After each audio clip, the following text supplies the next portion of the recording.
Students.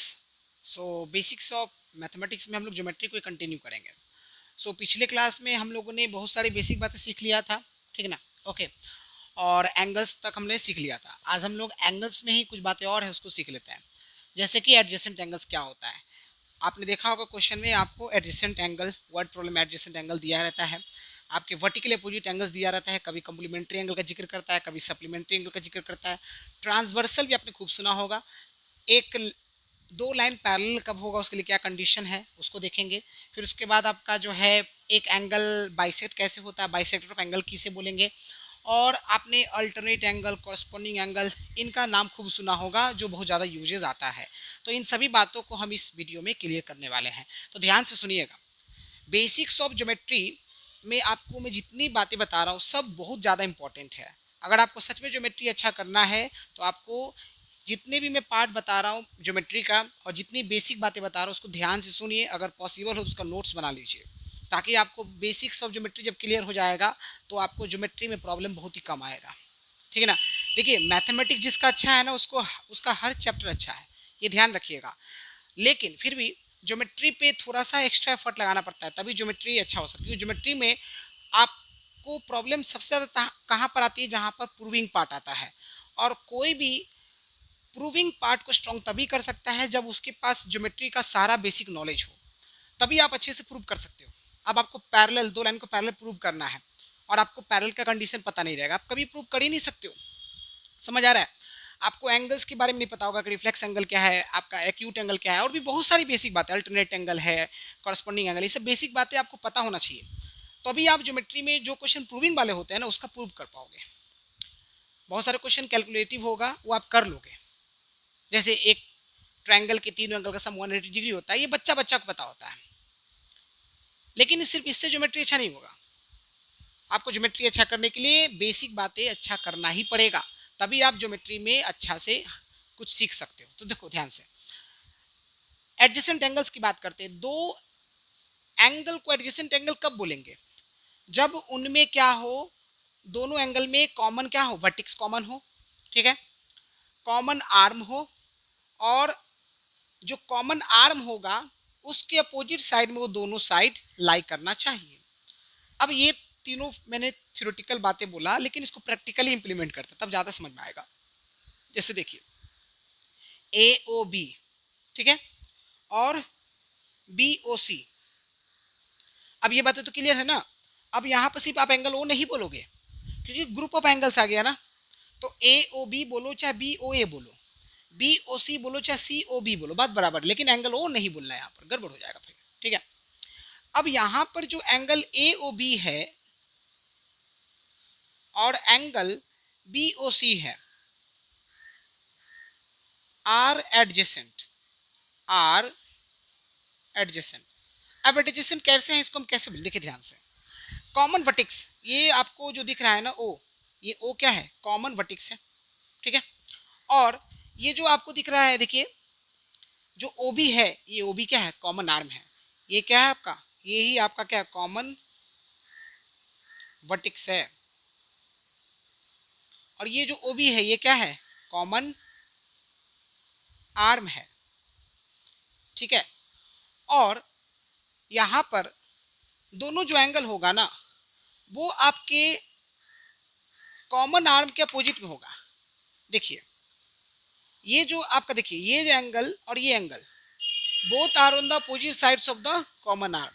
यानी दोनों जो साइड्स है, ये दोनों साइड, एंगल नहीं, दोनों साइड, यानी ओ ए और ये ओ सी, ये जो आपका कॉमन आर्म है ओ बी, उसका अपोजिट में देखिए, ओ बी के अपोजिट में ओ ए है और इसी ओ बी के अपोजिट में क्या है, ओ सी है, ठीक है ना। तो दो एंगल को एडजेसेंट एंगल कब बोलेंगे, जब उन दोनों एंगल में कॉमन वर्टेक्स हो, एक कॉमन आर्म हो, और वो दोनों जो आर्म होगा, दोनों जो आर्म है ना, ये दोनों आर्म आपके कॉमन आर्म के अपोजिट साइड में होना चाहिए, ठीक है ना। थर्ड पॉइंट पे फिर से देखिए, ये जो ओ ए और ओ सी है ये आपके आर्म है, ये दोनों आर्म ओ बी के अपोजिट है। देखिए ओ ए ओ बी के अपोजिट है और ओ सी ओ बी के अपोजिट है। आई होप समझ में आ गया। चलिए अब हम बात करते हैं वर्टिकली अपोजिट एंगल्स की। देखिए वर्टिकली अपोजिट एंगल भी बहुत आसान है, आपको मैंने बता दिया। जैसे मैंने आपको वर्टिक्स का मतलब बताया, आर्म का मतलब बताया, उसी तरह से वर्टिकली अपोजिट एंगल्स में पेयर ऑफ एंगल्स होंगे। एडजेसेंट एंगल में पेयर ऑफ एंगल्स होगा, वर्टिकल अपोजिट एंगल में पेयर ऑफ एंगल्स होगा। यहाँ पर जितनी भी हम बात करें सब में पेयर ऑफ एंगल्स ही होने वाला है, ठीक है।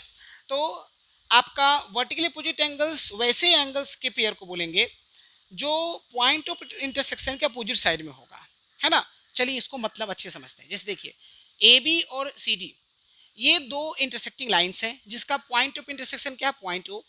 तो पॉइंट ऑफ इंटरसेक्शन का अपोजिट साइड और पेयर ऑफ एंगल्स, मतलब ये जो एंगल है ये एंगल और ये एंगल एक दूसरे क्या होगा, वर्टिकली अपोजिट होगा, इक्वल होगा।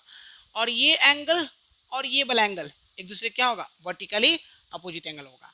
मतलब एंगल AOC इक्वल है एंगल BOD के, BOD के। कोई बच्चा DOB से बोलेंगे, बिल्कुल बोल सकते बाबू। उसी तरह से एंगल BOC जो है वो इक्वल हो जाएगा एंगल AOD के, AOD के क्या हो जाएगा, इक्वल हो जाएगा, ठीक है। ओके, क्लियर हो गया, बहुत ही आसान है। नाउ नेक्स्ट हम बात करते हैं कॉम्प्लीमेंट्री एंगल। दो एंगल को हम कॉम्प्लीमेंट्री एंगल कब बोलेंगे, जब दोनों एंगल का सम कितने के बराबर हो, 90 डिग्री। अगर एक एंगल 20 डिग्री है तो दूसरा क्या होगा, 70 डिग्री। बस 90 से आपको माइनस कर देना है। जैसे एक एग्जांपल और देखिए, अगर मान लीजिए एक एंगल आपको दिया हुआ है 35 डिग्री, ठीक है, एक एंगल 35 डिग्री है तो दूसरा कितना हो जाएगा, 90 में से 35 को माइनस कर दीजिए तो 5 जोड़ दिया 50, 55 डिग्री। इन दोनों को जोड़िए 90 आना चाहिए। 5 5 10, 5 3 8 और 1 9, आ रहा है ना 90, करेक्ट है, समझ में आ गया। सप्लीमेंट्री एंगल, दो एंगल को सप्लीमेंट्री एंगल कब बोलेंगे, जब दोनों एंगल का सम 180 डिग्री के इक्वल हो। जैसे एक एंगल 120 दूसरा कितना हो गया, 60 हो गया, इक्वल टू 180। एक एंगल 90 दूसरा भी क्या होगा, 90 90 90 180। क्लियर हो गया, बहुत ही आसान है ये। नाउ ट्रांसवर्सल की बात करते हैं। ट्रांसवर्सल वो स्ट्रेट लाइन होता है जो दो या दो से ज्यादा स्ट्रेट लाइन को क्या करता है, कट करता है, काटता है। तो ट्रांसवर्सल में नॉन पैरेलल लाइन भी हो सकते हैं और पैरेलल लाइन भी हो सकते हैं। ये दोनों नॉन पैरेलल लाइन है। ये दोनों कौन सा लाइन है, non parallel lines, non parallel lines. Non parallel line वैसे लाइन को बोलेंगे जो कहीं ना कहीं जाकर क्या करेगा, इंटरसेक्ट कर जाएगा, ठीक ना। और पैरेलल कहीं भी इंटरसेक्ट नहीं करता है। तो इसमें जो लाइन L और M है ये नॉन पैरेलल लाइंस है, और लाइन L जो है वो ट्रांसवर्सल लाइन है जो इसको काट रहा है। समझ में आ रहा है ना, ठीक है ना। ओके चलिए, अब ये लाइन और लाइन L लाइन M ये दोनों एक दूसरे के क्या है, पैरेलल है, ये पैरेलल लाइंस है। और ये जो लाइन N है ये आपका क्या कहलाएगा, ये आपका ट्रांसवर्सल लाइन है। ये क्या है आपका, ये जो लाइन है ये आपका ट्रांसवर्सल लाइन है, ट्रांसवर्सल लाइन है, ठीक है, ट्रांसवर्सल लाइन है। चलिए अब हम लोग यहाँ पर थोड़ा देख लेते हैं ऑल्टरनेट एंगल, है ना, कॉरस्पॉन्डिंग एंगल और आपका जो है को इंटीरियर एंगल। देखिए ध्यान से, वर्टिकल अपोजिट एंगल बता दिया। चलो मैं यहाँ पे मार्किंग कर रहा हूँ, देखो ध्यान से। ये एंगल 1 है, angle 2, angle 3, angle 4, angle 5, angle 6, angle 7 और एंगल 8। आप मार्किंग कहीं से भी कर सकते हो, उससे कोई फर्क नहीं पड़ता है, ठीक है ना। नंबरिंग आप कुछ भी करो। तो जरा ध्यान से देखते जाइएगा, यही तो मेन चीज है। अगर मैं आपको वर्टिकली अपोजिट एंगल बोल दूं तो आप देखते जाइए, एंगल 1 इक्वल टू एंगल 3, ठीक है, एंगल 2 इक्वल टू एंगल 4, ठीक है, एंगल 6 इक्वल टू एंगल 8 और एंगल 5 इक्वल टू एंगल 7। ये सारे के सारे वर्टिकली अपोजिट एंगल्स हैं, कोई दिक्कत इसमें नहीं होगा, ठीक है ना। चलिए अल्टरनेट एंगल की बात करते हैं, ध्यान से देखिएगा। अल्टरनेट एंगल बहुत समझने का चीज है, देखिए ध्यान से। Angle 3 equal to angle 5, angle 4 equal to angle 6, ये अल्टरनेट एंगल है। और कौन सा, इंटीरियर। इंटीरियर का मतलब क्या है, पैरेलल लाइन के इक्वल है ना, पैरेलल लाइन के अंदर है। ये आपका क्या है, इंटीरियर अल्टरनेट एंगल्स, ठीक है ना। Angle 3, angle 5, angle 4, angle 6। अच्छा उसके बाद देखिए जरा ध्यान से, एंगल 1, एंगल 7, एंगल 2, एंगल 8, ठीक है। ये दोनों क्या है, ये है एक्सटीरियर अल्टरनेट एंगल। क्या है, एक्सटीरियर अल्टरनेट एंगल्स, ठीक है। अब कॉरस्पॉन्डिंग देखिए ध्यान से जरा, angle 2 equal to angle 6, angle 1 equal to angle 5 ठीक है, और एंगल 3 इक्वल टू एंगल 7 और एंगल 4 इक्वल टू एंगल 8। ये क्या है? Corresponding angles. क्या है बाबू? Corresponding angles, corresponding angles. ठीक है। अच्छा, को इंटीरियर एंगल क्या होता है वो देख लीजिए। एंगल 3 प्लस एंगल 6, इसका सम 180 डिग्री के बराबर होगा, तो ये दोनों को इंटीरियर एंगल कहलाएगा। क्या कहलाएगा? को इंटीरियर एंगल्स, को इंटीरियर एंगल्स। एंगल 4 एंगल 5 भी क्या कहलाएगा? को इंटीरियर एंगल्स। ठीक है ना, इसको ध्यान रखिएगा। तो एक बार देख लीजिए, angle 1 angle 7, angle 2 angle 8, angle 3 angle 5, angle 4 angle 6, ये सारे अल्टरनेट एंगल्स हैं। Angle 1 angle 5, angle 2 angle 6, angle 4 angle 8 और एंगल 3 एंगल 7, ये सारे कॉरेस्पॉन्डिंग एंगल्स हैं, उसमें इंटीरियर और एक्सटीरियर से कोई मतलब नहीं है। ठीक ना। Angle 3 plus angle 6, angle 4 plus angle 5 एक दूसरे के सप्लीमेंट्री होता है, तो ये आपके को इंटीरियर एंगल्स होंगे। ठीक ना। अब उसके बाद देखिए, बाइसेक्टर ऑफ एंगल क्या होता है। जैसे मान लीजिए कि ए ओ बी ये हमारा एंगल है। अब यहाँ पर एक लाइन बनाया मैंने ओसी, तो ओसी क्या करेगा? इस एंगल ए ओ बी को इक्वल इक्वल पार्ट में डिवाइड कर देगा और ये हो जाएगा angle A O C equal to angle B O C या सी ओ बी। ठीक है ना, ये क्या कहलाता है? Bisector of an angle. Clear हो गया? अच्छा देखिए, एक दो लाइन को पैरेलल के क्या कंडीशन है, इन तीनों में से कोई भी अगर फुलफिल हो रहा है तो दो लाइन पैरेलल हो जाएगा। पहला, अल्टरनेट एंगल्स का पेयर आप इक्वल कर दीजिए, प्रूव, या कॉरेस्पॉन्डिंग एंगल के पेयर को इक्वल प्रूव कर दीजिए, या फिर आप जो है को इंटीरियर एंगल का सम 180 डिग्री होता है ये प्रूव कर दीजिए। इन तीनों में से कुछ भी आप बातें प्रूव कर देते हैं तो वो दो लाइंस क्या हो जाएगा? पैरेलल हो जाएगा। अब देखिए यहां पर ध्यान से, नॉन पैरेलल लाइन में सिर्फ पेयर्स बनेगा अल्टरनेट का, कॉरेस्पॉन्डिंग का, लेकिन इक्वल नहीं बोलेंगे। मतलब क्या? जैसे देखिए, जैसे मान लीजिए ये एंगल, बस एक समझा रहा हूं मैं आपको, देखो ध्यान से, ये एंगल और ये एंगल एक दूसरे के क्या कॉरेस्पॉन्डिंग लेकिन इक्वल नहीं, कॉरेस्पॉन्डिंग ये पेयर बना। ठीक है, समझाने के लिए। उसी तरह से सिर्फ आपके वर्टिकली अपोजिट एंगल्स इक्वल होगा, और उसी तरह से अब देखिए, ये एंगल और ये एंगल एक दूसरे के क्या है? अल्टरनेट है, बट इक्वल नहीं बोलेंगे। ठीक है ना, ओके, इक्वल नहीं बोलेंगे क्योंकि ये दो लाइन पैरेलल नहीं है। समझ में आ रहा है ना? Line L line M parallel नहीं है, पैरेलल वाले में इक्वल होगा, नॉन पैरेलल में इक्वल नहीं, सिर्फ पेयर्स बनेगा। क्लियर हो गया? सो स्टूडेंट्स, कॉन्सेप्ट्स आपने सीख लिया। चलिए कुछ क्वेश्चन प्रैक्टिस कर लेते हैं। ओके, क्योंकि आप कितना भी कॉन्सेप्ट सीख लीजिए, क्वेश्चन अगर बन रहा है तभी फायदेमंद है ना। तो चलिए क्वेश्चन हम लोग प्रैक्टिस करते हैं। मैंने यहाँ पर 5 टाइप के क्वेश्चन लिया है, जिसमें आपका जितनी बेसिक बातें हैं उसमें आपका थोड़ा बहुत यूजेस है, देख लीजिए ध्यान से। ठीक है, find complementary and supplementary angle of 85 degree.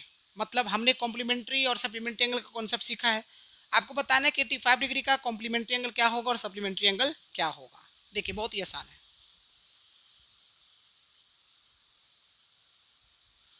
मान लेते हैं कि एक कॉम्प्लीमेंट्री एंगल C1 है और दूसरा कॉम्प्लीमेंट्री एंगल C2 है। दो कॉम्प्लीमेंट्री एंगल का सम हमेशा किसके बराबर होता है? 90 डिग्री। ठीक है, एक कॉम्प्लीमेंट्री एंगल हमने कितना लिख दिया? 85 डिग्री, और दूसरा हमें कॉम्प्लीमेंट्री एंगल क्या करना है? निकालना है। क्या करना है? निकालना है। जब आप इसको सॉल्व करोगे तो जो आपका सेकंड कॉम्प्लीमेंट्री एंगल हो जाएगा वो कितना हो जाएगा? 90 माइनस 85, यानी कितना हो जाएगा? 5 डिग्री। ठीक है, और सप्लीमेंट्री एंगल में देखिए, दो सप्लीमेंट्री एंगल का सम कितने के बराबर होता है? 180 डिग्री के बराबर। एक आपका 85 डिग्री दिया हुआ है, दूसरा वाला आपको क्या करना है? निकालना है। ठीक है ना। सो देयरफॉर जो सेकंड वाला सप्लीमेंट्री एंगल हो जाएगा वो क्या हो जाएगा? 180 माइनस का कितना हो गया? 85। 10 माइनस 5 5 हो गया। 17 माइनस 8 9 हो गया। सो 95 डिग्री। ओके, क्लियर हो गया? चलिए अब इस क्वेश्चन पर आते हैं। इस वाले क्वेश्चन में क्या आप देख रहे हैं? ओ, इससे पहले इस पे आइए, बहुत आसान है। देखिए, ये मैंने आपको बताया, ये एंगल कितने को रिप्रेजेंट करता है? 90 डिग्री। ये एक पॉइंट है, ओ नेम दे दीजिए, ठीक है। इस पॉइंट पर सभी एंगल का सम कितने के बराबर, 360 डिग्री के बराबर, और आपको के निकालना है। तो क्या लिखिएगा, 90 प्लस 30 प्लस के माइनस 15 प्लस के प्लस 150 इक्वल टू कितना, 360 डिग्री। कितना, 360 डिग्री।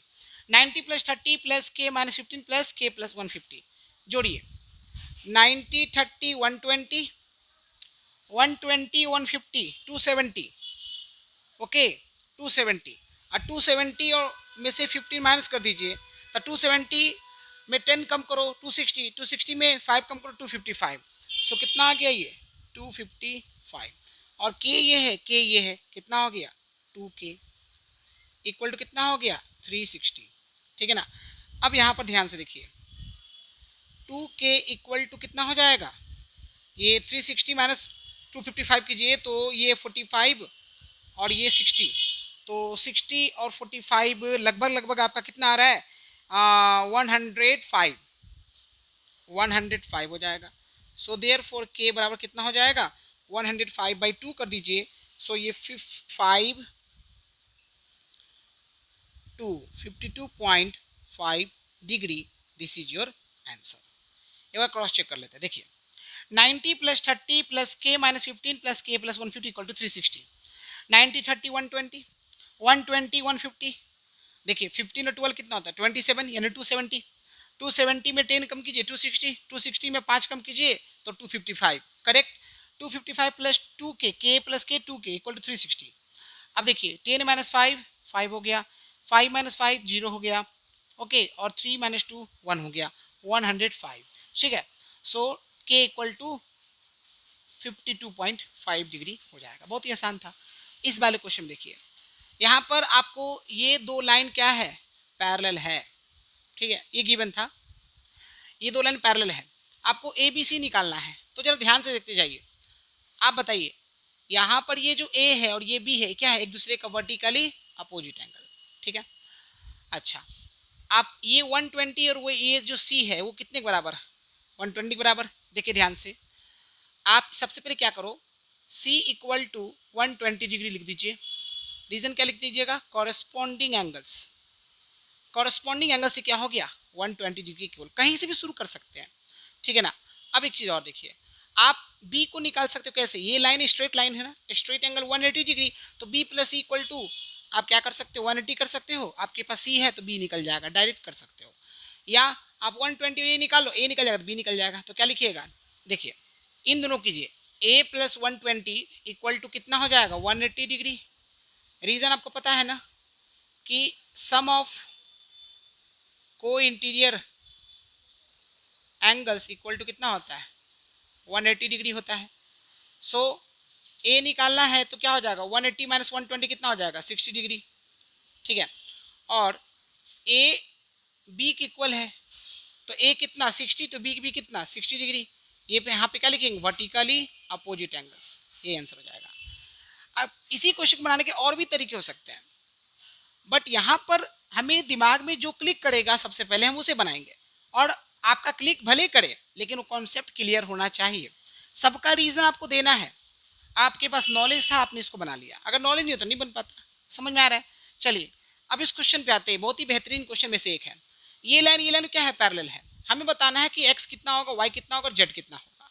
देखिए ये लाइन पैरेलल है, तो आप बताओ जब ये लाइन पैरेलल, ठीक है, और हमें यहाँ पर 112 डिग्री दिया हुआ है, यहाँ पर एक्स डिग्री दिया हुआ है, यहाँ पर जेड है, यहाँ पर 75 है, यहाँ पे वाई है, राइट। तो कैसे कर सकते हैं इसको, सोचिए जरा। अगर मैं इसको ले लूँ और इसको ले लूँ तो कोई फ़ायदा हो रहा है क्या, नहीं हो रहा है, ठीक है। लेकिन एक बात बताइए, ये 112 और ये पूरा z प्लस 75 एक दूसरे के इक्वल और कॉरेस्पॉन्डिंग एंगल से हो जाएगा। कैसे बता रहे, देखिए सुनिए ध्यान से। ये लाइन पैरेलल और ये ट्रांसवर्सल का काम करेगा, तो आप लिखोगे कि z प्लस का 75 इक्वल टू 112, ठीक है। और रीजन क्या लिखोगे, कॉरेस्पॉन्डिंग एंगल्स, कॉरेस्पॉन्डिंग एंगल्स। तुरंत दिमाग में ये क्लिक किया, यहाँ से z निकल जाएगा हमारा। So therefore z equal to 12 minus 5 आपका 7 हो जाएगा, ये 10 माइनस 7 आपका कितना हो जाएगा 3 हो जाएगा 37। सो 37 डिग्री आ गया। देख लीजिए 70 30 100 100 और 12 112 जेड आ गया ना। अच्छा अब देखिए जरा ध्यान से, ये लाइन पैरेलल है ना, तो बताओ ये लाइन जब पैरेलल तो ये 75 तो ये भी कितना 75। देखिए ना ये एंगल और ये एंगल, क्योंकि देखिए ये लाइन पैरेलल और ये ट्रांसवर्सल का काम कर रहा है, तो ये एंगल क्या होगा इक्वल हो जाएगा, यानी y बराबर कितना हो जाएगा 75 डिग्री। रीजन क्या लिखेंगे alternate angles, alternate angles right. और अब x निकालना है, तो x निकालना है तो आपके पास कई सारे तरीके हैं। आप चाहो तो इसको 180 में से माइनस करके निकाल दो और फिर x डायरेक्ट लिख दो, या आप x प्लस जेड प्लस 75 कर दो, आपकी मर्जी जैसे करना कीजिए सब सही है। तो इसमें मैं करने जा रहा हूँ x plus Z plus 75 degree equal to कितना 180 डिग्री। रीजन इस पॉइंट पे एक स्ट्रेट एंगल कितना होगा 180 डिग्री, तो x का वैल्यू हमको निकालना है, z हमें पता है 37 है और ये 75 है ही आपका, इक्वल टू कितना होगा 180 हो गया, ठीक है ना। ओके अब डायरेक्टली भी कर सकते थे, इन दोनों को जोड़ने पे 112 ही हो रहा है। सो x बराबर कितना हो जाएगा 180 माइनस 112, तो कितना हो जाएगा 68 degree. So this is your answer. Clear हो गया, ठीक है ना। चलिए आखिरी क्वेश्चन देखिए, यहाँ पर डिग्री मिनट सेकंड दिया, डिग्री मिनट सेकंड दिया है, ये दो एंगल दिए हुए हैं और इनका सम और इनका डिफरेंस निकालना है। तो पहले सम की बात करते हैं, पहले हम लोग सम निकाल लेते हैं, ठीक है। तो देखिए ये कितना है 25 डिग्री, ये कितना है 44 मिनट और ये कितना है 12 सेकंड, ये कितना है 15 डिग्री 15 मिनट और 41 सेकंड, ठीक है। इसको क्या करना है ऐड करना है, एडिशन में कोई प्रॉब्लम नहीं है, नॉर्मल जैसे करते हो कर दो। 2 + 1 कितना हो गया 3, 4 + 1 कितना हो गया 5, 53 सेकंड हो गया, 5 + 4 9 हो गया, 4 + 1 5 हो गया, 5 5 10 हो गया, ठीक है ना। और 2 1 3 और 1 कितना हो जाएगा 4 हो गया। सो 40 डिग्री 59 मिनट 53 सेकंड। मान लीजिए कोई आपका एक कैरी आता तो आगे फॉरवर्ड कर देते हैं, समझ आया। सिंपली हमने क्या कर दिया जोड़ दिया, 2 + 1 3, 4 + 1 5, 5 + 4 9, 4 + 1 5, 5 5 10 का 0, 2 1 3 और 1 4 हो गया। क्लियर हो गया ना। सम में कोई ऑब्जेक्शन नहीं है, डिफरेंस वाले में देखिए थोड़ा ध्यान से,